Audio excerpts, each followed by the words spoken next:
Well, I don't think our guest needs any introduction. I'm going to give you one anyway. I almost called this one, Lou, the Return of the Greek, but Hey, too many double entendres there. I think I came up with a better title. So I had to double check. This is episode number 27. So hello, everybody, and good evening, and welcome back to another episode of Mythic Mission. As I said, this is episode number 27, and I've called it Come Further Up, Come Further In. So if you're a Narnia fan, you know the reference. And this is our second interview with Dr. Louis Markos about his new book, which was just released this Tuesday, right? right. From Plato to Christ, How Platonic Thought Shaped the Christian Faith. And as always in the show notes, you're going to be able to find links to the publisher's website, as well as some other places you can get the book. Please make sure you scoop it up. It's an important book, and I think you'll quickly find out why in tonight's episode. And I'm also going to include, I noticed you had a YouTube channel. You got some great videos on there. Oh, thanks. Yeah, especially during COVID, I put up some more. I saw a lot of Narnia ones. So if you're a Yeah. fan, get on there, and we'll make sure I include a link there for folks to go and see And that as well. this is a good Dantean number here. 27 is 3 cubed. 3 Oh, times boy. 3 times 3. So that's good Dantean stuff. Okay, auspicious. Yeah. Good. All right. Well, that's excellent. And I'm excited, as you can probably tell, to have Dr. Markos back on. So I'm, going to give you a briefer introduction, because I think a lot of our listeners know who you are already. Now, all of my guests that have come on the show have been incredible. Frankly, I'm floored by the people that I've been able to be blessed to meet. Most of the guests on the show have been people I've been reading for years. And I thought, man, it would be great to meet them one day. And it's a dream come true. So Dr. Louis Markos, anyway, let's do our introduction and get on with the show, is a professor of English and scholar in residence at Houston Baptist University, where he holds the Robert H. Ray Chair in Humanities. And today he's here to speak to us about his new book, which was just released this week, as I said, From Plato to Christ, How Platonic Thought Shaped the Christian Faith. Last time on the show, which was actually episode 1, was our inaugural show for Mythic Mission. It was in January, Lou, and it was, I think, early January. Yeah. It's got the most views. It has the most views on YouTube, most listens on Anchor. So we're doing something right. Great. It's good to be back on. Yes, thank you again for coming on. So welcome to the show again. Thanks. It's great because, about 10 years ago, I published a book called From Achilles to Christ, Why Christians Should Read the Pagan Classics. And these two new books are sort of two tangents. One is The Myth Made Fact, reading Greek and Roman mythology we did in January. This is From Plato to Christ. So they're both sort of picking up on that theme, which I think is getting more and more important. More and more people are interested in this. Certainly the growth in classical Christian schools and classical charter schools has helped fuel an interest in what can we learn from the pagan classics. Oh, yes. And I think people are more, especially evangelicals, are more open than they've ever been. And so, again, all of it's auspicious. Yes, it is. It's a good word for it. And, you have, I can't remember, I haven't read From Achilles to Christ in a while, but you go through the tragedians there, Homer, I think. Right, we do Homer and Virgil. And the Greek tragedies. Right. Yeah. Okay. Aeschylus, Sophocles, Euripides. That was the focus of that book. Is my favorite. I know I have a friend who's a big Euripides fan, but I could never. So that's a great book. I love the introduction to that book as well. It's very, very well written about the subject that you went on to write Myth Made Fact about, I think. And we, as we said, we did an interview in January. So if you haven't checked out that episode, that one treats a lot of the Greco-Roman myths, various myths, including some of the Platonic myths we probably will talk about tonight. But this is a full treatment of a very important topic. And I'm going to get into the questions here in just a minute.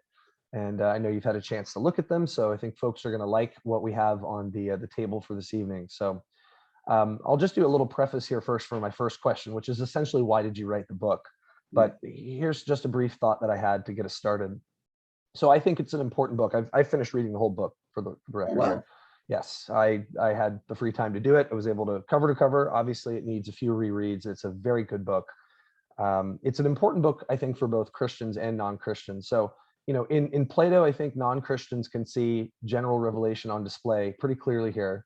And I'm sure you'll agree how Platonism anticipates Christianity. This isn't one of those examples of the argument, that Christianity plagiarized from the mystery religions or any tradition for that matter.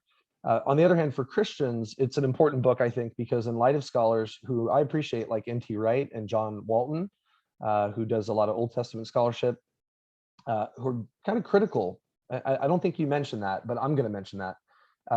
They're very critical of any whiff of Platonic influence. I've seen videos and read, I think, Surprised by Hope several times by N.T. Wright. Love the book. But I think there's just so much against any whiff of Plato is just bad news. And reading your book was a corrective. And I think your point kind of won me over, is that you're not suggesting, that they're the same. There are some nuances, the very careful nuances we need to distinguish. Yes. So your book clarifies a lot. So tell us why you wrote it. And that's why, and I'll tell you just a little preface here, just what you're saying is so important. Yeah. As so often is the case, I didn't write the subtitle, how Platonic thought shaped the Christian faith. If I did, I probably would have said how Platonic thought was how the Christian faith fulfilled Platonic thought. Because there is a sneaking suspicion. You wonder if the editor over there was trying to give himself a loophole out or something. Because one of the reasons I wrote this, Michael, first of all, if you go back and read From Achilles to Christ, somewhere in there I say a fuller treatment would really include Plato, but that really needs its own book. And so 10 years later or so, I finally wrote that other book. But here's something that drives me crazy, and I'm sure you've noticed this, Michael. For 50 years, if you're a liberal theologian and there's something in the New Testament you don't like, if there's something in Christianity you don't like because you're a progressive or whatever, the number one way of doing away with it is saying, well, that was St. Paul. I only care about the words in red. We've had to deal with that forever. Yes. I'm finding it's a little more subtle, and I think you're seeing it too, is a lot, what do you want to call them? Neo-Orthodox, neo-liberal, whatever you want to call them. Now, if they want to do away with it, they blame it on Plato. Yeah. And that's because we're uncomfortable with hierarchy, that hierarchy can be a good thing. We're uncomfortable with the idea of masculine and I think a lot of times whenever there's something of that nature that modern scholars don't like, who are otherwise conservative, they want to just say that's Plato. Now, Plato did get some things wrong. I mean, he was a pagan writer. He didn't have access to special revelation. We'll talk about that more later. But I think that Plato needs to be a little bit vindicated, and we need to understand how important a role he played. And remember, God chose to incarnate himself in a Greco-Roman world. Yeah. And remember, when Jesus came, even though the Roman Empire had just started, the Roman Empire culturally was Greek. It's going to be another couple hundred years before Latin becomes the language. That's right. It's going to be, not till you get to Augustine is it like, I don't even like Greek. It's an ugly language. I mean, all the early apologists, we call the early Christian writers, that would be Clement and Ignatius and Polycarp and all of these, right on up to Justin Martyr. They're all writing in Greek. That's right. It's not in Tertullian. When you get to Tertullian, slowly we switch to Latin, but even Marcus Aurelius, the pagan, is writing in Greek. Yep. In the middle of the 2nd century. So, God made that choice, right? And the New Testament, of course, is written in the Koine Greek. That's right. And I don't think that that's this is a universal religion that can, we can find seeds of it in the rest of the world. Right. But this is an important one. I mean, they now notice that the early church fathers and they didn't talk about Zeus and things. All of that stuff was too compromised. It was too demonic. But they borrowed words like theos and words like logos and words like psyche for soul. A lot of these are Platonic words that they got a lot of use out of. And they recognized that God was using Plato and Aristotle and others to prepare the pagan Greco-Roman world for the coming of Christ, Virgil as well. That's right. And so we need to go back and understand that this is a language that helped them to express the theology of Christianity. They needed that language. There were some things that weren't clear in the Hebrew, but they were clear. Hebrew is a more poetic language, perfect for prophecy. But Greek and Latin are a much more precise kind of language. Right? Logical. Very logical. And you need that if you're going to establish the all-important doctrine, which is sort of the skeletal system of Christianity. Yeah. And Plato played a role in that, and we can't just do away with him. Well, you're right. Just to interject really quickly, because you're on a roll here, and I want to let you keep talking. he's become a whipping boy for a lot of Yes. evangelicals, and well, it's Plato's fault, but nowhere in your book do you, and you make this clear over and over again, do you say that, the things that say N.T. Wright is concerned with, especially Right. eschatological Right. questions, you give an extensive, Lewisian kind of answer to heaven being reality itself, and, none of the things that he's worried about. And so I think that, I hope these scholars are going to be reading your book and say, okay, there's more nuance to this than previously supposed. And we need to remember that a lot of what we call Platonism is Neoplatonism.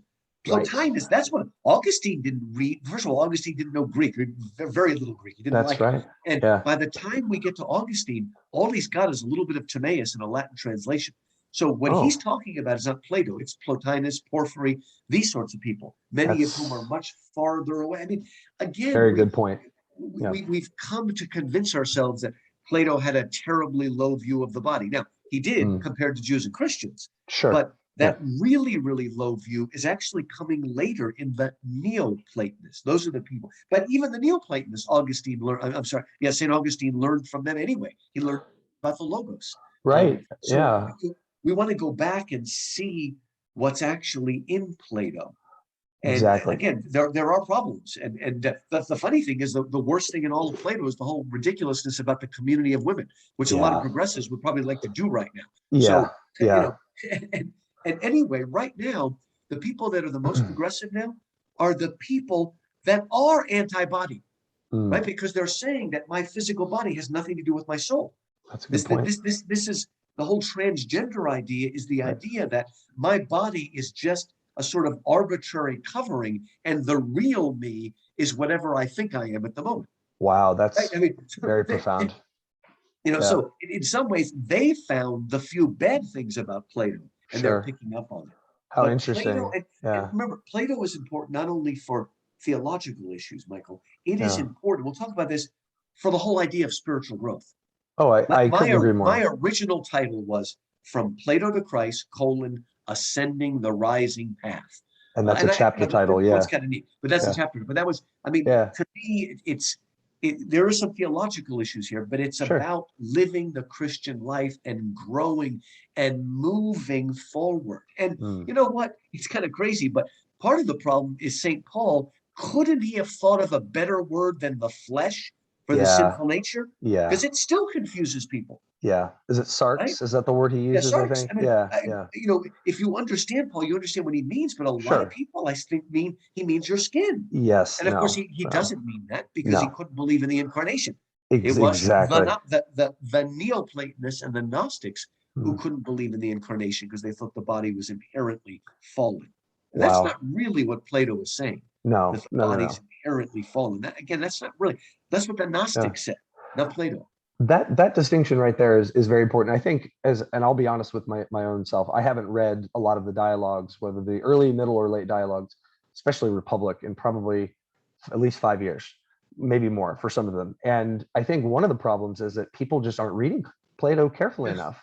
So that's one thing. One other thing I want to say, and then I'll move on to my next question, is, do people realize, and I know you'll know this, how much Plato transformed the Hellenic worldview before even the Hellenistic too, but the turning Homer in many ways on its head, especially the view of the afterlife, was a huge transformation. It was so morbid and so, moribund, the whole worldview. Right. There was little pockets of light, but I think that Plato was transformative even within his own culture. He was. Which I think is worth pointing out as well. And a whole other thing is that we also tend to overplay the difference between Plato and Aristotle. There are differences, but they are not as big. It's like these people want to latch onto Aristotle because they think they can get ethics without metaphysics, but that's really not what Aristotle's doing. That's not what Aristotle still believes in a telos, a purposeful goal and mean, but it's inside rather than up there. The form is within. He still believes in essences, right? We have essential nature that's given to us. He was not an existentialist, the opposite of an existentialist. No. So that's a problem too. Some people think that Plato will allow them, what is it? Can men be moral without God? Yes. Well, Aristotle probably wouldn't have said yes to that either, right? Aristotle is bringing things a little more down to earth but he's not losing a metaphysical aspect to that. Not right? at all. He does give us, like moderns like, material causes and efficient causes. But he also gives us what moderns don't like: formal causes and final causes. Final causes, especially. That's another dialogue, Michael. Michael. We'll have to have another conversation about that one. But I like Arthur Herman's book on this, The Cave and the Light. It's a very good book. I have some colleagues who appreciate it too. But the message that it kind of presents is that they're so mutually exclusive. But I think what you said is an important corrective. So good. Okay. So, I have to ask, and because you have your background as well. I know we're obviously a little different, but I have a background in humanities. I remember when I first got hired as an adjunct, my boss at the time said, "Where can I get more people with degrees like yours? Because not a lot of people are getting them anymore, sadly." Shouldn't be the case. So Plato's views on myth and the humanities in general, like a lot of modern people's, can sometimes be perceived as negative. So they seemed contradictory. I think you presented it that way at first, and then you kind of walk us through how it's not. So did he really devalue theater? Did he hate theater? Did he hate art? I mean, here's the thing. The funny thing is, until literary theory went insane, until about 150 years ago, almost all of literary theory exists to answer Plato. Because Plato. Now, first of all, let's go back. Let's start with an analogy first. There is a scene in the book of Acts where Christians are burning books.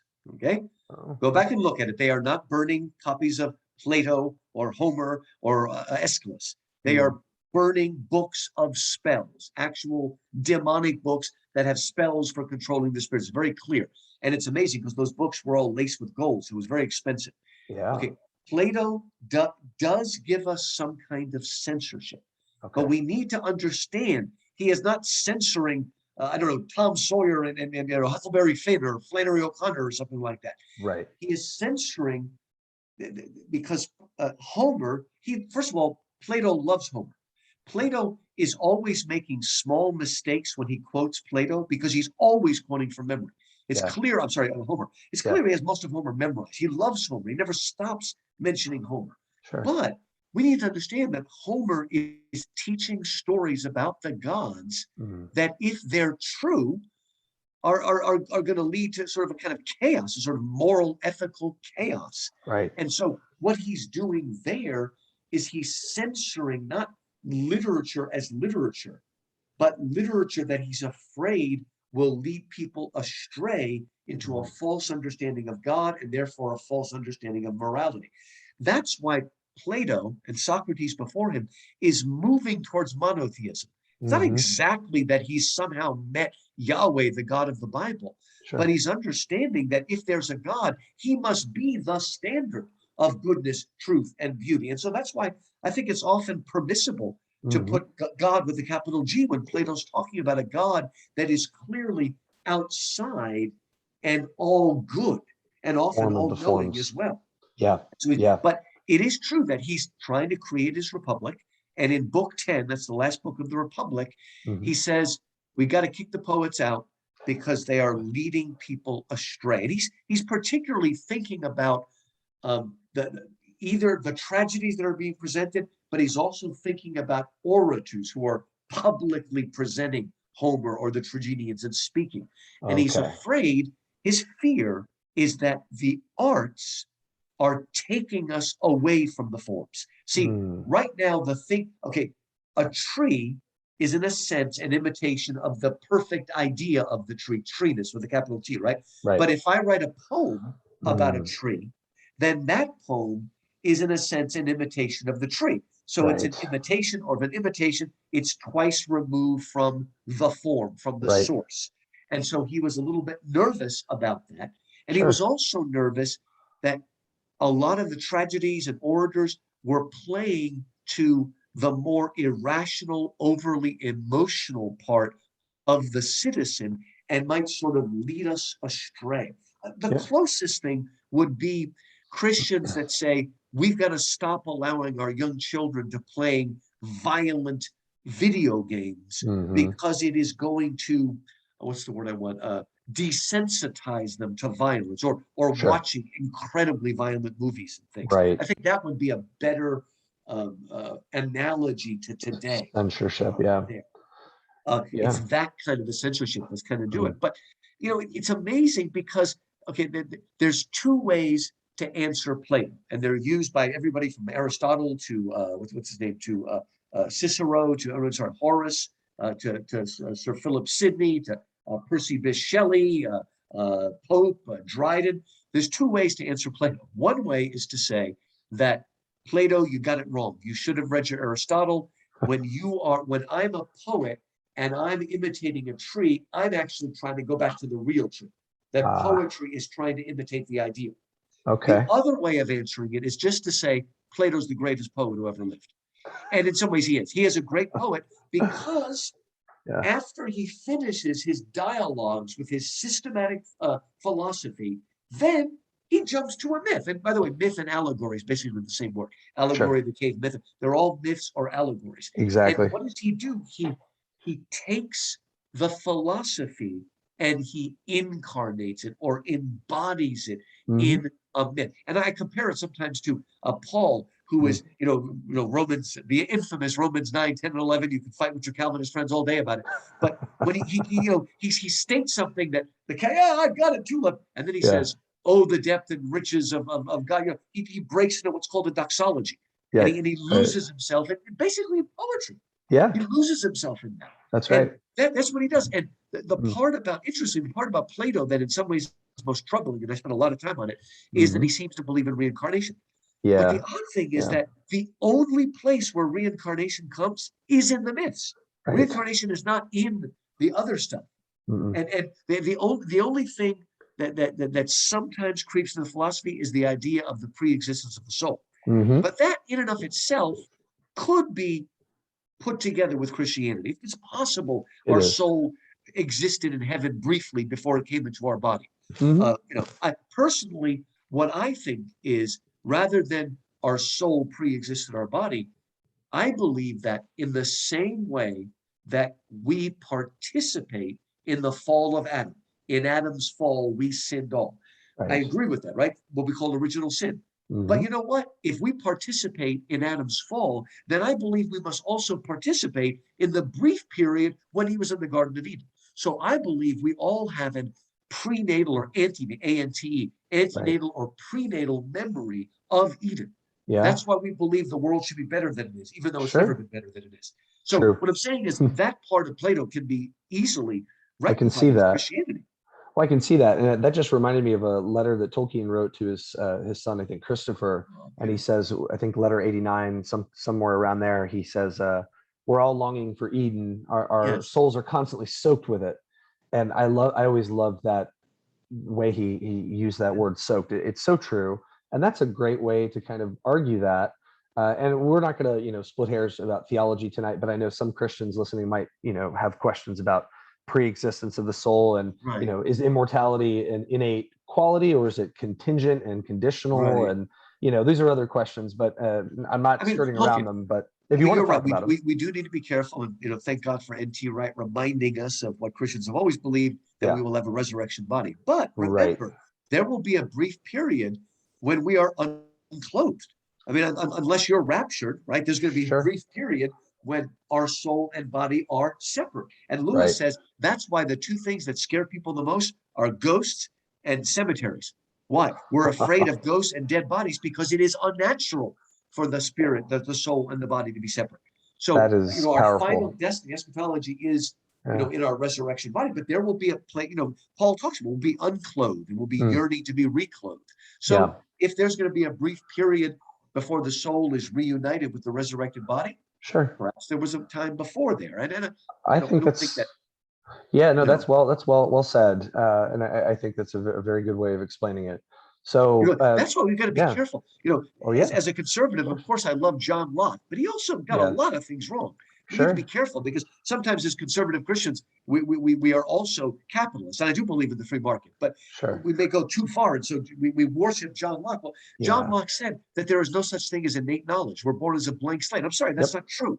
We are born with a sensus divinitatis, right? The Latin for a sense of the divine. That's something that both Luther and Calvin understood that as much as Thomas Aquinas, right? Yep. So we are, whether that means our soul pre-existed, but we are not a blank slate tabula rasa when we come down here. That's absolutely essential to Plato. Yeah. It's absolutely essential to C.S. Lewis, because C.S. Lewis is all about desire. It's essential to Augustine. It's all about, oh Lord, you made us for ourselves, and our hearts are restless until they rest in thee. God is turning on the hearts of men. This is one of the reasons why Lewis loves Plato so much. It's about the desire to move and continue to come out of the darkness in the cave. He's the guy who invented the phrase, the beatific vision. Now, that was picked up by the fathers of the church. Now, there's a difference. For Plato, the blessed vision is of the impersonal forms. Right. For the Christian, it is of the very personal triune God in whose life we participate, theosis, as the Orthodox call it. That's right. So, right. Plato, again, he obviously didn't know it all, but he did understand that there's a need of moving towards greater and greater reality. C.S. Lewis and N.T. Wright would agree that heaven is more real than the earth. That's what Plato taught us too. It is more real. We are less real. We are living in the Shadowlands. That's right. That's this right. In the last chapter of the last battle. Farewell to Shadowlands. Yeah. I think, and not to go too far afield, I'll ask my next question, which brings us back to some pre-Socratics, but you can see lines in the Tao Te Ching that intimate this as well, if you read it carefully enough. I mean, not to impose too much, but this is something that in a lot of my humanities classes, we explore this, that these ideas are not just Judeo-Christian. And I think many people think, oh, how convenient. Of course, Plato anticipated Christ. I'll have a lot of students saying, I go, and it's not convenient. It's not a conspiracy. It may seem that way, but a lot of these other traditions shared this belief long before there's any evidence of possible plagiarism. So it's something, maybe that's another topic, another time to address. So anyway, let me stay on track here for you. The third question, so many great topics, I know. You talk, and I think this is a perfect way to put it, about the pre-Socratic riddle, I think in chapter 1 or 2.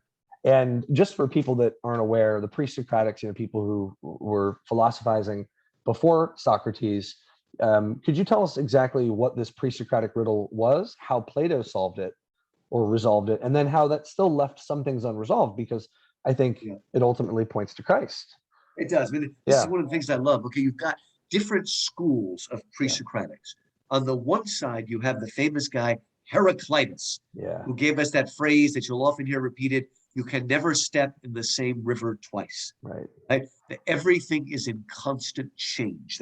They're also called pluralists because the nature of reality is plural. Everything is in movement. Everything is constantly changing. Right? But then there was a guy named Parmenides and his pupil Zeno, and they said they were not a pluralist, but monist. They said everything is one. There is no movement. Movement and change is an illusion. Everything is one, right? And you've probably heard this famous phrase, Zeno's paradoxes. And one of those paradoxes is called Achilles and the tortoise. And the little story goes, kind of a riddle. The story goes like this. Achilles is having a race with the tortoise, but the tortoise is given a 100-foot lead. And they immediately run, and Achilles is 10 times faster or something. So they run, and immediately Achilles catches up to the 100 feet. But during that 100 feet, the turtle has moved forward 1 foot. So Achilles runs the 1 foot, but now he's moved forward an inch, whatever. And you go on, and the point is he never catches. And what he's saying is, well, that's ridiculous. And what he's doing is he's saying, yes, it's ridiculous because there really is no such thing as motion. It's just something that things are fixed and unchanging. How do you reconcile the two? And that's part of Plato, what I call the pre-Socratic riddle, is he's saying they're both right. They're both right about change, and they're both right about stasis or modism, oneness. And that's because there are two worlds. Our world, the earthly world, is what he called the world of becoming. And in our world, everything is in ceaseless change. Later on, Boethius talks about the wheel of fortune and how Dame Fortune controls our world, is going on and on, everything in a constant state of death and decay and all that sort of. That's this world. which is a little bit more illusory. But up there is another world, the world of being, the world of the forms. And that world is unchanging. It is perfect. Now, it spins in circles, but they considered the circle to be perfection. Now, you need to understand that this concept is part of cosmology until we get to Copernicus and Galileo. Because what they believed is that everything below the moon, sub-lunar, everything below the moon, that was our world, and it was in constant change and flux. You've probably heard the four elements, earth, air, fire, water, always moving around. But above the moon, in the heavens, everything was fixed. There was nothing. They called them the fixed stars. They moved, but circular movement is a kind of perfection. So they stayed up there. And it wasn't until we started seeing things like comets and all that, going, well, wait a minute, maybe it's not perfect up there. But this idea was a way of reconciling the two, right? But they're still separate, aren't they, Michael? Right? Yeah, they are. They're still separate. Now, you get a little sense, a little almost pagan anticipation of Christ when we talk about the Platonic philosopher that leaves the cave and goes out, but then he's got to turn around and come back in. That would be a St. Paul or something, right? So what we get in Christianity is, oh my gosh, there was a moment when the eternal God entered into our playhouse of signifiers. You want to talk like the deconstructionist, entered into our playhouse world down here, and yet he came into our world of change and became part of that change while still being God. Right. And so the incarnation bridges the world of being and the world of becoming. How could Plato know that? He couldn't, but he could at the same time, because Jesus is the pre-existent Son of God. Yeah, that's true. So your point was well made. I think, though, you can make the case that God made Plato and he made him in his image, and you say this in your book. And so why would we be totally surprised? Lewis says we shouldn't be ashamed of the mythical radiance that rests on our theology. We shouldn't be ashamed or surprised. I love that quote. That this is something that he comes close to getting. If Christianity is really true, as we believe it is, then that would be the case. I have a sub question here for you, because you're blowing my mind here, but I have some people that are going to want me to ask you this. Okay. I mentioned N.T. Wright. He makes a big deal in Surprised by Hope about up and, using the issue of the term world. For people who may be slightly uninitiated with this Platonic and Christian view, they're separate in a metaphysical sense. Right. But they're not really separate, are they? Because they're sacramental. So they're, like Hans Boersma says in his book, right? They're overlapping. They're overlapping. Would you say? They understood what N.T. Wright said, that the kingdom of God is not up there. It's always breaking in. Okay. So up is metaphorical. We use that. And anyway, if you look at the story of the ascension of Christ in Acts chapter 1, he goes up, but then he sort of disappears. He's going into another dimension, if you will. There you go. Yeah. He's not leaving on a jet plane, like Carl Sagan said, something like that. Yeah. Sometimes it is. What did Jesus say? C.S. Lewis said, if you don't know how to read an adult book, you just shouldn't read it. He said, this idea of we want to make everything sound concrete and literal. And he said we might as well think that when Jesus told us to be as gentle as doves, he meant us to lay eggs. I remember that in Christianity. Yeah. But I think. Well said. Again, up and down. First of all, they did have a more literal up and down. Okay, sure. Because Aristotle, right, the way he was able to understand gravity, right, because they didn't have a word for it, but they understood it happened, is that things fall to the center. Sure. Right? That was the way they did their cosmology, right? They try to figure out. That's one of the reasons why Aristotle said nature abhors a vacuum. Actually, he was wrong about that. There are, but he didn't believe there were vacuums, because the only way it worked is if everything bumped into each other, moving all the way down to the center. Right. So it was part of their overall cosmology, but that basic cosmology lasts all the way to the Renaissance. It's almost still there in Alexander Pope. That far it lasts. If you read what do you call it, the discarded image, or if you read the Elizabethan World Picture by E.M.W. Chilliard, it's still it's there, very strong in Shakespeare is still very strong in Milton. There's even a touch of it in Alexander Pope's essay on man. We live in an organized world, and there is a sort of up and down. But here's the best example of all. When you read Dante's Divine Comedy, right? Here we are at the center, the fixed earth at the center that doesn't move, right? And that's what really shocked people. Not so much moving the sun to the center, but telling us the earth moves. I mean, that really shocked people. I mean, whoa, what do you mean? Come on, it's still hard to believe that it's moving. Yeah. Right? Anyway, so the movement that Dante and Virgil go on is, the hell is in the center of the earth. They move through the earth, they go up purgatory, and they go level by level all the way up to the top.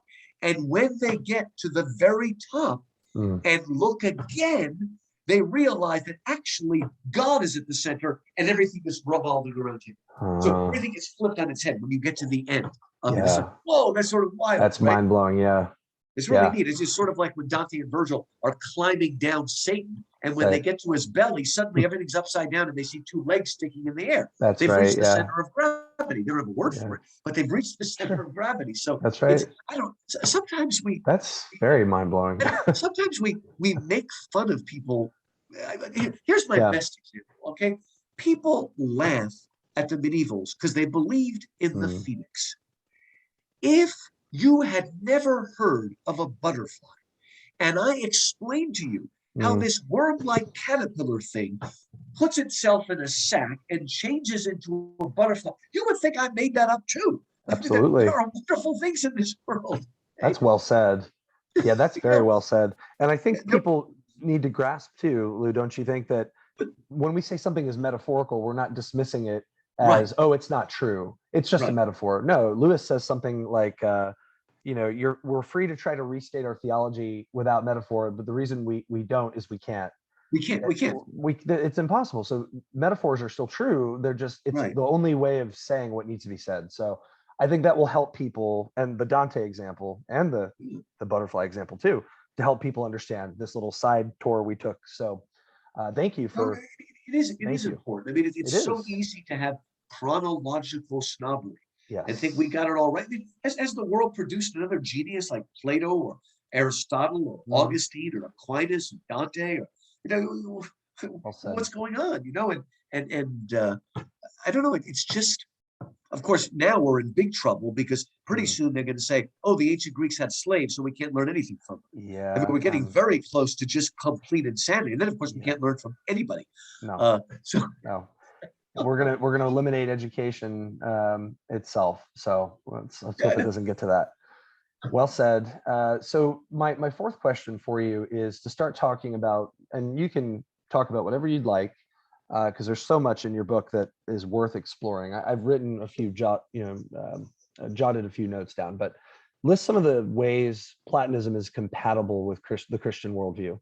Whether this is, theological anthropology or metaphysics or eschatology, any subject, psychology. I mean, because you mentioned that already. How are they compatible? Let's talk about the good, right? Where can Christians benefit from that? How can they? We have to, again, our world is not just an illusion. Okay, we're not Gnostic, we're not saying, and Plato's not talking about the earth as inherently fallen. Okay, we do need to understand. Well, look, why don't we start with this? Jesus says, "Unless you hate your father and mother, you cannot follow me." Right? Obviously, that can't be taken purely literally, or Jesus would be going against the commandment that says, "Honor thy father and mother." Exactly. So it is in comparison to our complete love and allegiance and obedience to God, it is as if we hate our parents, right? So in the same way with Plato, it is not that the world is a complete illusion, but compared to the thundering reality of, in his case, the world of being, the forms, it is illusionary. Yes. And we need to, again, let me start with this. This is kind of fun. Yeah. When you're a Lewis scholar like me, you get the joy of speaking for every denomination and writing for every denomination. And it took me a long time to realize this, Michael. I suddenly realized, even though I'm a Baptist, I'm pretty traditional. And so I'll usually say St. Paul or St. Peter. Right. And I didn't realize till about 5 years ago that whenever it was published by Catholics, Anglicans, whatever, they didn't change it.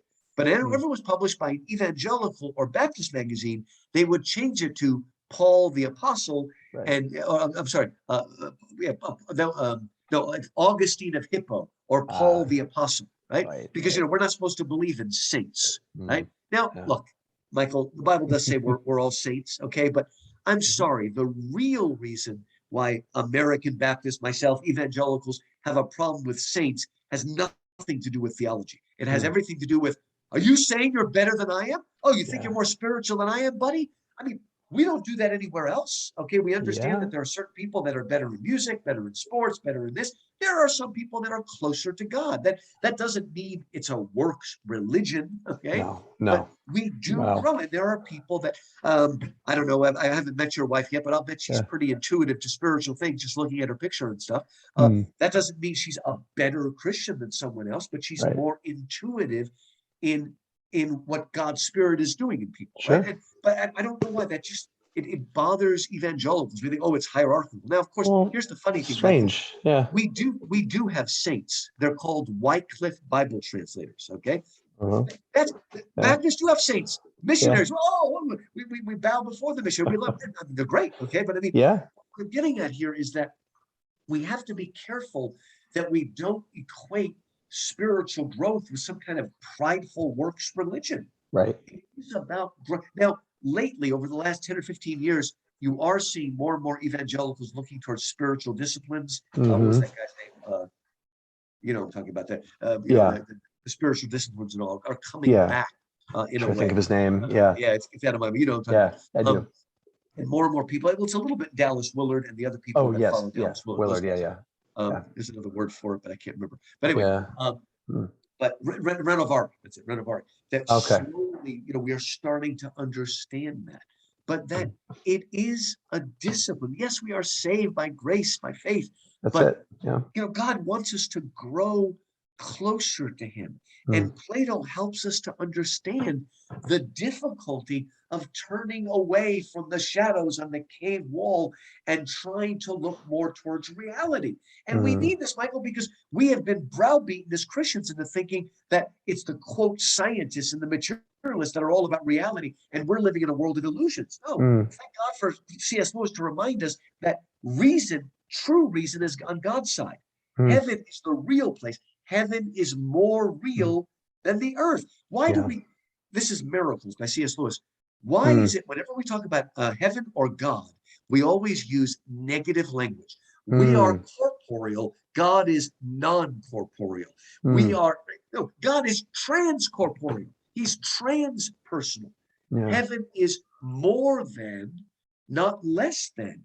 And that's why at the last battle, when they get to Aslan's country, Big Diggory, Professor Kirk says, it's all in Plato. It's all in Plato. What do they teach these children? In these schools? That is so perfect. And I was just thinking too, something else Lewis had said. It just slipped my mind. It'll come back to me. But this is an important thing that we understand. And I think that Lewis, it was in Miracles. Okay, what was it? He says, if it's all reduced to just tiny particles moving around in the mind, right? It's one thought, one material thought speaking to another material thought. There's no significance beyond that. So if everything is materialistic, then so is that statement. And so this famous phrase, naturalism is self-refuting. Yes, right? That's it. Naturally, believe that all there is nature refutes itself. Right. It's funny because Lewis quotes J.S. Haldane, who was an atheist.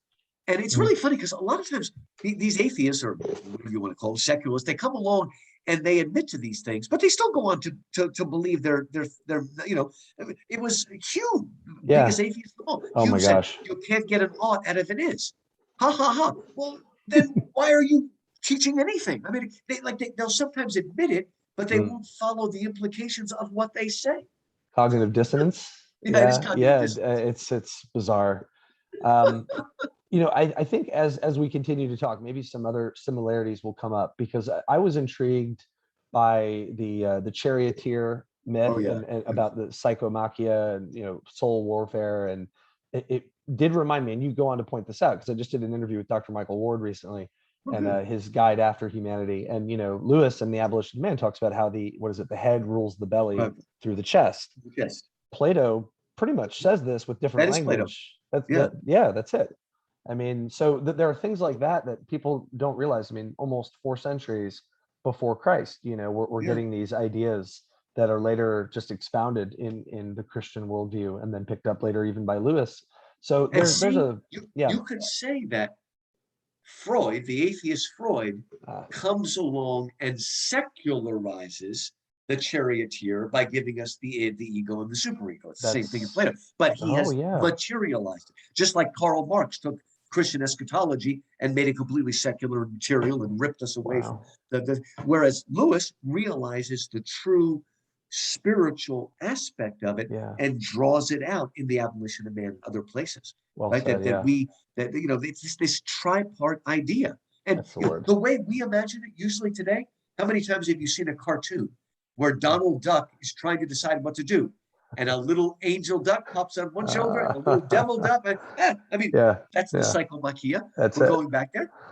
And we may laugh at it in that form, but that's what's happening. I mean, this is a spiritual battle, a spiritual struggle that we're in. And we all know that dialogue. We hear it in our head. Whenever we use a word like ought or should, we're immediately understanding and admitting, whether we realize it or not, that there's different dimensions here. That our natural instincts that do link us to the animal kingdom are pushing us to do this, but there's something that's not an instinct that is convicting us to do the opposite. And oftentimes, when we follow the Tao, as Lewis calls it, we follow that, we are actually following the weaker instinct, which just completely goes against Darwinism and everything else. True. So but we need to understand we are moral, ethical beings. We are volitional beings, right? We make choices. And we are in a struggle that's going on, and that struggle is beginning in the soul. The whole reason that Plato went on and on about the Republic and established it is that he's trying to define justice, and he means justice in the soul. But the soul is small, it's invisible. How are you going to figure it out? So what he does is takes the soul and blows it up onto the macrocosmic level and creates a city. Then once he discerns and discovers justice in the city on the macro level, he works his way back to the soul. That's all. And he just gets carried away. And the young guys are the ones that push him into talking about the community of the women because they're sniggering behind his back. Oh, we're all going to exercise naked together. Isn't that wonderful? He's like, I don't want to go there, but okay, you're pushing me there. Let's go. Right? Let's go. It is funny when we read that whole thing. Yeah, it is. There's some funny stuff in there. But it is. I mean, and justice is big. It's always a kind of balance, right? There is hierarchy. Now, hierarchy doesn't mean one person has all the value and another person has no value, right? No. There is a crushing, but there is a good kind of there's a good kind of headship. Yeah, good, better, best. Yeah, that liberates not only the husband and the wife and the children, but only if it works properly. It can be corrupted, like anything else can be corrupted. Right? Absolutely. And we need to understand when we go back to Genesis, there are people that it would be nice to say they can't read scripture, but they're probably knowingly twisting it. And they, what is it? Your desire will be for him and he will rule over you. And they're like, there we go.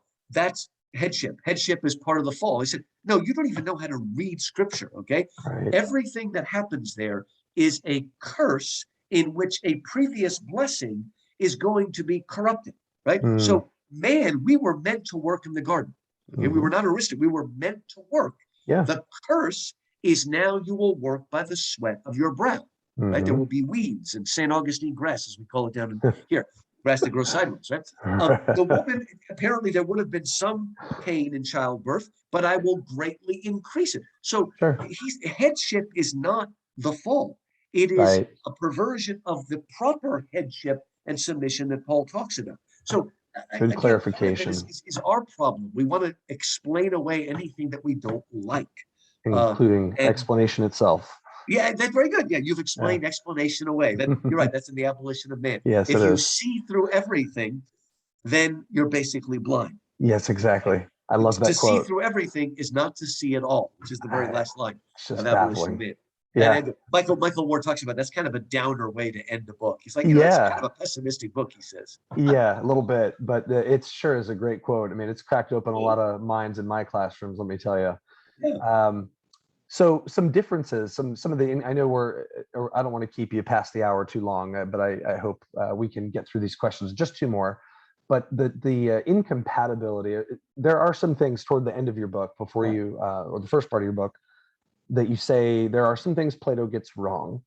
And I think some of this has to do with psychology, perhaps, but some of it having to do with eschatology. Right. Can you just speak to any of the things that, where Plato just really doesn't get it? He doesn't quite get there.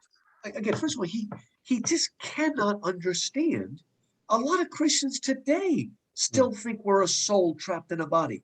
And that's why when we die, we become angels. I mean, Plato does not understand. He can't understand that we are incarnational beings. We are not like Christ, fully God and fully man, but we are fully physical and fully spiritual. Right? We are, as Lewis says, getting it from Thomas Brown, we are the great amphibians of the universe. But we're not half body and half soul. We're full body and full soul, fully physical, fully spiritual. That's something that Plato's just not going to be able to latch onto, right? And so there still is a sense of a need to escape from rather than to perfect. Right? But again, Christians are finally coming around. And another person that helped us is Randy Alcorn, an American Book in Heaven. That's right. And what are we going to do? One of my favorite movies of all time is It's a Wonderful Life. And that's one of the ones that's perpetuated in this. We become angels when we die, right? Right. We couldn't understand. And that's why Christians have been talking about creation, fall, redemption. Finally, we understand creation, fall, redemption, reconciliation, and then actually glorification is number 5. Right. So we're slowly being reminded that, again, there will be a new heaven and a new earth, that heaven will be a physical place, a kind of physicality we can't fully understand, the difference between the tree and the hard acorn seed that you plant in the ground, but it still is physical. Right? And so that's not something Plato's going to be able to understand. Now, of course, any idea of reincarnation is just completely incompatible with Christianity because we are an enfleshed soul.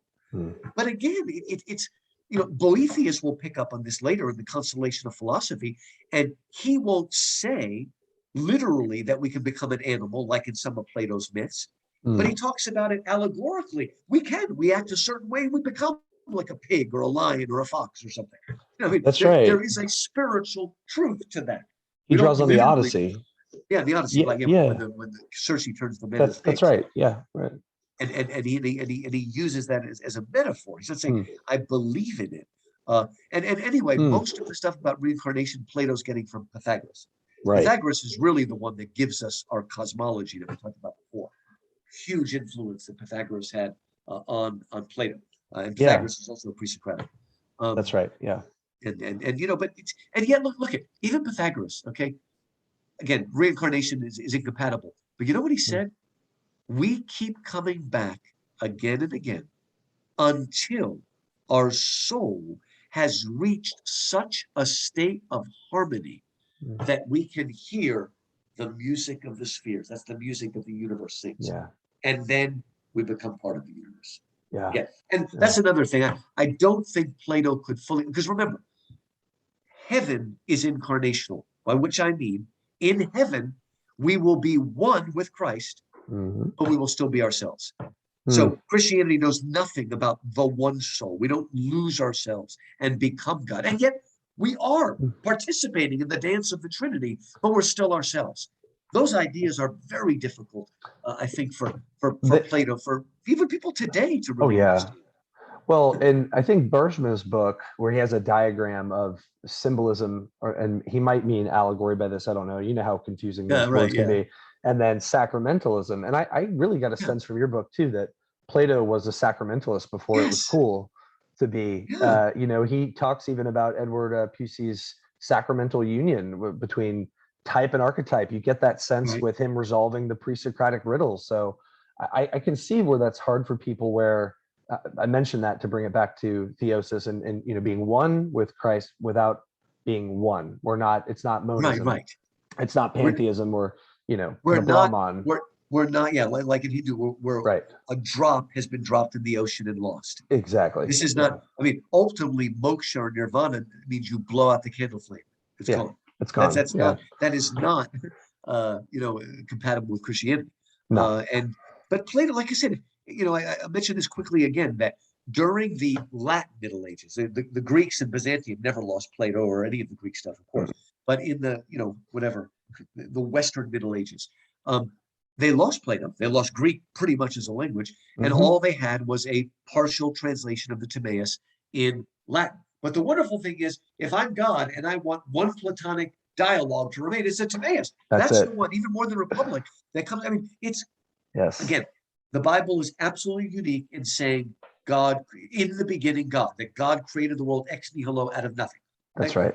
That's nowhere else. In every mythology, including the Darwinian mythology, in the beginning is stuff and then it evolves. Yep. But Timaeus doesn't say it, but it comes pretty close to an all-father that seems to create almost out of nothing.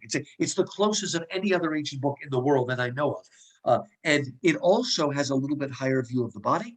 Yeah. God makes the body of the angels to be even more sort of riveted to their soul. And it's just, to me, it also says that God, he speaks, you could definitely use a capital G now, of a God, a creator, a demiurge, who does not envy. Isn't that amazing? The Greek gods of Homer are envying everybody, envy, resentment, back and forth. But, he's suddenly realizing a higher view. And that's why when you look at the famous school of Athens, the famous fresco by Raphael, Aristotle's holding a book that says ethics on it, the Nicomachean Ethics. Plato's holding a book that says Timaeus. Yeah. Because that was the Plato that they do, the Plato of the Timaeus. That's and it can move us forward. So again, as long as we look at the people today that are being led astray into thinking we become angels when we die are not the people that are reading Plato. No. I mean, it's coming from a kind of Gnosticism, or another word for that is dualism. Yeah. How many Christians do you know think body bad, soul good? Heaven good. Yeah. No. They're not getting that from Plato, please. Yeah. No. I agree with you. I wanted to read a snippet from your book in chapter 6, where you talk about the Timaeus. It's a real short one, but this just drives home the point you just made, which is very important. I'm so glad you remembered to say this. Plato presents, this is on pages 101 and 102 in the Kindle edition at least. Plato presents his creative paternal God as a divine craftsman or demiurge who fashioned the world in accordance with a pre-existing model. Rather than argue deductively a priori from the cause down to the effect, our actual world, Plato argues inductively a posteriori from the observed physical and moral complexity of our world to the only cause capable of producing such intricate order and purpose. Now, this is the best part. To realize just how revolutionary Plato's creation myth is, we must recall that, aside from Genesis in the beginning, God, Timaeus is the only ancient book to posit a creator who predates matter. It's true. I mean, people don't understand. You have to read mythology. All of them, the Norse, the Egyptian, always the gods come out of the matter. That's right. They're just older than we are, but they have a beginning.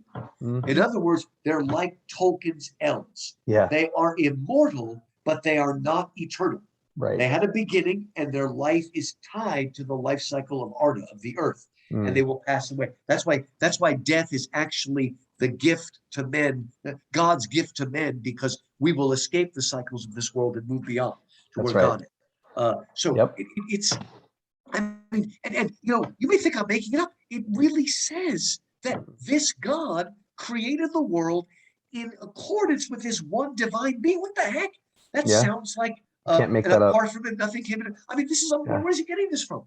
Because it does seem like Jesus is, in a way, the model of creation. The second person of the Trinity is that which makes God known physically or something. I don't know how to explain it, but he's coming pretty close to that. That's wild.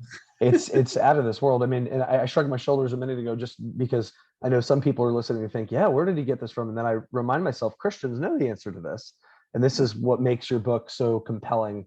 So again, like I said at the outset of the interview, folks on, the seeking or secular side or the church side can really benefit. And I hate to say sides, but the sectors of society can benefit from reading this book, which, to say, makes Plato fun and eminently readable. So thank you. I know for a lot of people struggle to read Plato, but you have so much Plato in here. So it's as if you're reading the dialogues alongside a commentary. Yeah. So the book is fantastic. My last question for you is about C.S. Lewis, and you have this great final chapter before you have an epilogue. You know, there's so much we could say here. You mentioned Sir Diggory's last battle comment. You know, I wanted to talk about MF, and I've got so many things swimming in my head, but just quickly, so we can wrap it up and let you enjoy the rest of your evening here.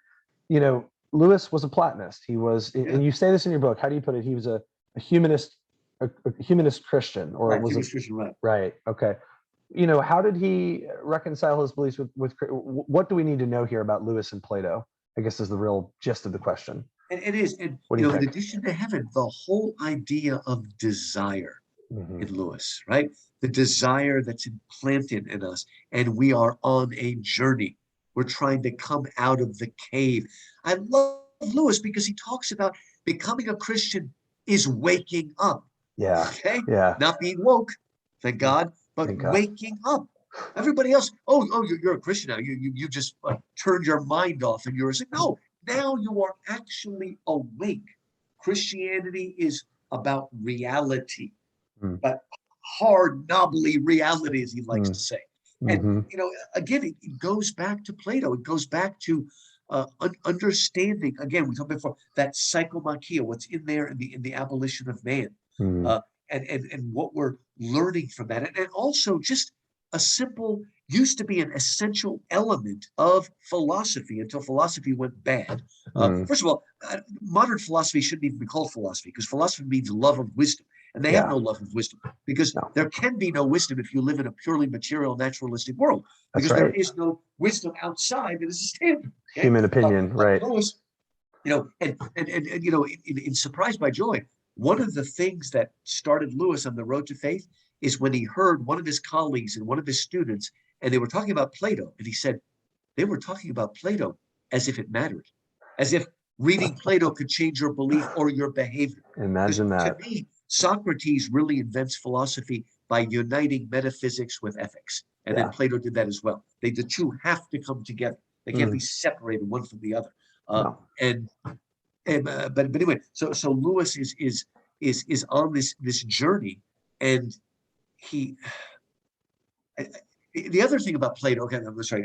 Okay, at the core philosophy is the idea that water never rises above its source. Okay, that the origin must be greater than what it comes after it. I mean, this is absolutely essential, and basically, all of Lewis's apologetics is identifying things that could not have evolved, and he finds that in the moral code. That couldn't have evolved. It has to be prior. He finds that in religion itself, and what he calls the sense of the numinous. He finds it in human reason, right? All of these things, and he finds it ultimately in joy or desire. You know, in a nutshell, right? The fact that we yearn for something outside of our physical, natural world proves that there must be a source of that desire. Because if all there is nature, how could nature produce in us a desire for something she knows nothing about? And this runs throughout Plato. Yeah, and let me just insert, because in your Apologetics for the 21st Century, which has been enormously helpful for me, another book you've written, you talk about evolution here. And just so people are getting the importance of this, you can't take the evolutionary psychology or biology tack and say, well, it's an evolutionary impulse that helps us survive. Why would that help us survive for this world? If evolution is a material theory, that's not going to help. Thinking about a la world that's, you know, over there is not going to help you survive here, if that's the argument. So I think that's a very powerful argument from Joy. And I apologize for interrupting, but I just had to put that in there because people I know are going to be like, wow, that's good. But then there's evolution. And you really address that very well. So you've got other books that address, you know, scientific issues and miracles. And you say in your book, and I just wanted to quote the book so people could hear this, the core of Lewis's apologetics is based on Plato's contention that the cause must be greater than the effect. Like you said about not rising, water not rising above its source. So beautifully said. Always. That's, you know, I think it was Chesterton that said, what is it? Truth first, not facts. Right. That's where it starts. And then it comes down from that. so that the source is out there. And here's the funny thing, okay? In the Middle Ages, there was a great fight between the realists and the nominalists, right? And the funny thing is, what they called a realist back then is almost the complete opposite of what the modern secular calls a realist. A realist only cares about this. No, a realist philosophically is someone who believes there are real things, right? You know, goodness with a capital G, truth with a capital T, beauty with a capital B. That's a realist. Nominalist says the words we use are only anonymous. They're only names. There is, you know, this is the idea of of Nietzsche. We just let's put it this way, and I try to rehabilitate Descartes a little bit here because I think you do a we're great a little job bit of that. too tough on Descartes. He's definitely a Christian. We should be tougher on Locke and a little bit easier on Descartes. Agreed. Because Descartes says it's basically a Platonic proof that there must be an infinity, right? Because our idea of finitude is a falling away from infinity, right? You can't, and Locke comes in, yes, you can. You just count, and you extrapolate to infinity. No, folks, infinity is qualitatively different than numbers. It's not quantitative. That's why the biggest ruse in Darwinian evolution for 150 years is this idea that, look, we can find little microevolution, which is just really adaptation. And so it's like, okay, little change. Oh, all of a sudden, a dog turned into a cat, right? Oh, no, I would say a cat turned into a dog. Dog should be higher evolutionary than a cat. But the Agreed. I'm going to have to say yes to that. Oh, yeah. So we're moving up, and it's like, no, that doesn't work. It is qualitatively different. What does Chesterton say? It's not an evolution; it's a revolution.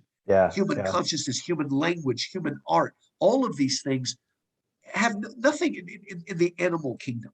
And so this is why we need Plato again to ground us in the basic, essentials of philosophy.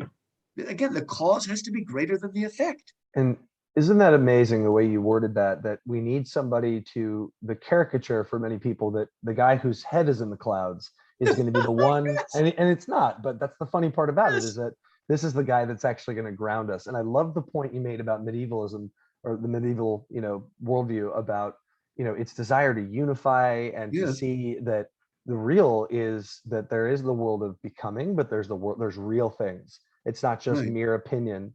And that's not at all what realism means today. Realism is using your imagination, get your head out of your fantasy books and get with the real world. As in, I think what they mean is hard facts, hard facts. Job. Nose to the groundstone. Just like a realistic movie is where people are using 4-letter words every other word. That's somehow more real than a musical. Because people never really fall in love and sing, but they all have gutter mouth that they never stop. I mean, we flipped everything on its head, and maybe Plato can help flip it back to there and find out that, again, if you can just get that idea that Plato is more truly realistic than we are, he sees things as they really are, and we're still stuck in the cave, in the matrix, if you want to say today. We're still stuck in the cave, and we're playing around with the shadows on the cave wall, and we don't realize that reality is actually much bigger. We've put ourselves in a small little box. Right? We found one thing and we think it explains everything. We're the madman. That's what Chesterton says. We're the madman who's come up with one thing and we think it explains everything when in fact it explains nothing. I mean, people look at us po-faced and they're like, we now know what area of the brain lights up when we fall in love. Right. And so now we understand love. Yeah, we got it. What a joke. You gotta be kidding me. Yeah, this is somehow we now understand it. Right? It's oh my gosh. It's just the like difference. that. It's the difference between what a star is and what it's made of. Okay, C.S. Lewis. That's right. My gosh. Oh, it's so true. But I guess so. It is important. Like we said, there is this kind of strange prejudice against Plato or something, and we need to get back to it and get back to reality. Really, I would say it is reality that I thought that things that last used to be privileged over things that change. How can you consider parts of science more real than Homer? Homer hasn't changed. Its truth is still with us almost 3,000 years later. and other Amazingly. things change every 5 years, and that's Yep. more real. I mean, where is the idea of permanence? That's a good point. Yeah, that's very, very, very thought-provoking. You know, I think people, I might be loosely quoting Arthur Herman here, that book I recommended, The Cave and Light. He says something like this: people prefer the shadows. You know, Yeah. when faced, I think he says, with uncomfortable truths about ourselves, the shadows make no obligations on us. They place no obligations on us. It's like what Lewis writes about, maybe it's Mere Christianity, about pantheism. Pantheism's God is like a book on the shelf, you know, Oh, right. it doesn't demand anything of you. It just sits Yeah. there. So it's I think easier to pretend that that's reality, because you know exactly what you're getting and everything's in its proper place and you don't have to think. And I think, you know, this is the other thing too about Plato helps rescue our critical thinking today. And we Yes. need that now more than ever. Just what the conversation we've had in this Yeah. hour and now 15 minutes is probably going to help a lot of people just learn how to think, you know? We do need it. Again, critical Yeah. thinking once again, and you do understand that right now, you know, with the crazy critical race things, Yeah. they're trying to say that that reason and logic are somehow white things. Yeah. This is Thinking. really dangerous, Yeah. because if we lose Yeah. reason, logical discourse, what is the other thing they called it? Deliberative democracy. If we Yeah. lose that, we fall apart. We can all we can do is shout, which is what's happening now. You know, Right. Yeah. in universities that used to be noble, people are shouting down people they don't want to hear, Nope. right? And Yep. it's all the cave, right? The rich white progressives who are cloaking themselves in virtue signaling. It's a nice way to prevent them from ever having to deal with the fact that there might be something wrong with them, okay? And that Wow. they might be Yeah. causing injustice in the world. So we Amen. cloak ourselves Yeah. in this, Yeah. and we virtue signal. And Yeah. it would be That's funny big if it today. wasn't. If it would be funny if it wasn't destroying us right now. I know. Yeah. One wants to laugh, but it's Yeah. too real to kind of laugh about it. You know, it's exactly like you said, thinking, there's an assault on thinking itself that's scary. And Ward writes that in his Guide After Humanity. He has this great line, and he says there can be no persuasion. There's no more talking it out. We can't come, Right. let us reason together, like the prophet Isaiah Right. says. There's no reason. There's just shouting at the top of your lungs, or ad hominem attacks we fling at each other because Yeah. we don't know how to think and we don't know how to make Right. arguments and we don't know how to listen. That's the other thing too. So some people do, but Yeah. we're seeing it on a wider scale now that folks need to rescue these faculties so we can start to be civil again. I And I saw think this Plato can already do it. about 20 years ago. I watched a Yeah. special about boys and girls, masculinity and femininity, and they were showing, you know, that there's a difference. Okay, and any you have a son and a daughter, right? Yeah, I do. Yeah, Yep. I mean, Yep. anybody can see, you see the differences right away. Oh And yeah. they were showing all of this evidence and whatnot. And they asked Gloria Steinem what she thought about it. And she said, Mm, I think that this trial is very hurtful and needs to be stopped. You mm, see, we're no yeah. longer talking about if it's true or false. We're talking about whether it's helpful or not, whether it's Right. progressive or traditional. In fact, and this is Screwtape Letters, the first letter of Screwtape. We no Mm, longer talk about whether something is true or false. We talk about whether it's whatever, old-fashioned right. or newfangled or whatever. And we need Expedient to and get back to the simple questions. Is it true? Is it false? Is it good? Is it evil? Is it right? Is it wrong? yeah. And stop getting off on other things. And Mm, that's what happens. That's evasive maneuvers, Mr. Sulu. yes. You can easily avoid what you don't want to talk about. Oh yeah, it's And super easy. Plato's in our face. We Yeah, need, but it's fun. I mean, yeah, it is. It's a generally lot of speaking, fun. Plato's dialogues are easier to understand than a lot of the books written about Plato's dialogues. That's so true. That's not true about Kant, but it is true No. about Plato. You're entering into the joy of dialogue, right? Yeah, read the Phaedrus is the one that's got the charioteer. Yeah. It's just beautiful. Or Yeah. read the Symposium, which will have you laughing Oh and yes. shocked and oh my gosh, you Yeah. can't say that. And yet it takes us on a journey Mm. towards greater and greater beauty. Yes, it does. Well, I can't believe you just said that about, Kant. Sorry, I'm not allowed to make jokes anymore. Well, it's a good thing we're wrapping up. So that's all, folks. Right? I'm gonna go before I embarrass myself more. Thank you. That's all, folks. Where's my curtain? Yeah. You got to get So one. You get the little head. I do. I got the bright red behind me. I just got to get. Oh, that's true. I guess. Yeah. Yeah. It's a curtain of sorts. I've thoroughly enjoyed this. I wasn't Well, great. Thanks surprised. so much. Oh, thank you. Thank you for coming on 20 extra minutes, and I think Yeah. people are going to be blessed and edified and built up by this. So thank you again. Great. Well, thanks so much, Mike, and we'll definitely do it again. All right, looking forward to it. Take care.